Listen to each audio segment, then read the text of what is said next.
I'm Echo Summerhill. And I'm Danny Hill. We really try to ingrain it that your circumstances right now will not define your future. People don't realize that we came from a completely different place. And we've had people tell us, like, we didn't know y'all's story. Y'all just look like this little cookie cutter, tatted up family.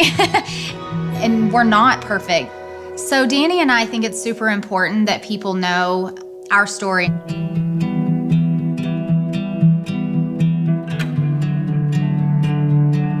And I got hired on to Fort Worth Fire Department, which when I tested for them, there were 3,500 people that tested, and they were only hiring 30 people, and I was actually one of those people. It was like, wow, this is the first true family that I had.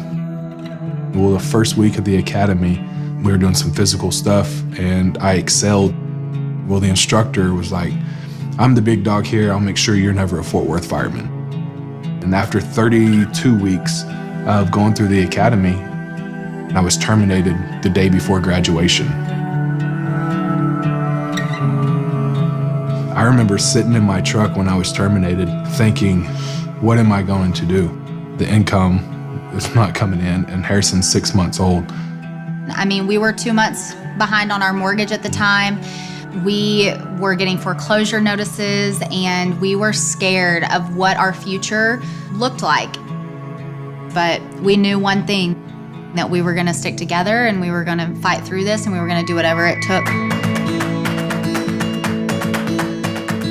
Danny and I both grew up in pretty rough upbringings. We never really had that secure family feeling. Finding a community within Young Living was a major win for both of us. So what it means to have a support system to myself is having people that can hold you accountable. And it's like getting in your vehicle. You can't just get in your car and start driving. You have to have a destination, and you have to have signs along the way to get you there. Well, those stop signs and signs are your friends and your family. We think it's important to not only hold yourself accountable, but to hold other people accountable in your team. And the best way to do that is to share your goals with whoever you can. So when we're having a rough day, we're there to remind each other what we're about, and that is taking care of ourselves, mind, body, soul. Because when I'm feeling hopeless, I give others hope.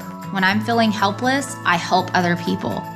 We really believe in finding time to yourself where you can focus in and so you can decompress. And whether that is a good book, meditation, yoga, working out, doing something that makes you happy, that's a huge proponent in wellness. And then just honor the struggle, because the small daily goals is just as important as the big, scary goals. A huge reason why people don't set goals is because they're scared of failure, and you have to welcome failures. So if you're chasing a goal and you have that setback, that's awesome, because that gives you an opportunity to stop for a second, learn from what you did wrong, and continue to charge forward, because achievement doesn't wake up with you in the morning. You have to actually get out of bed and put forth the actions. People see the tip of the iceberg. They don't see what it took to get there. Our journey looks different than a lot of other people, but we don't strive for perfection. We strive for happiness. And as long as we know that the struggles are gonna come, but we're gonna overcome them, then we just keep charging.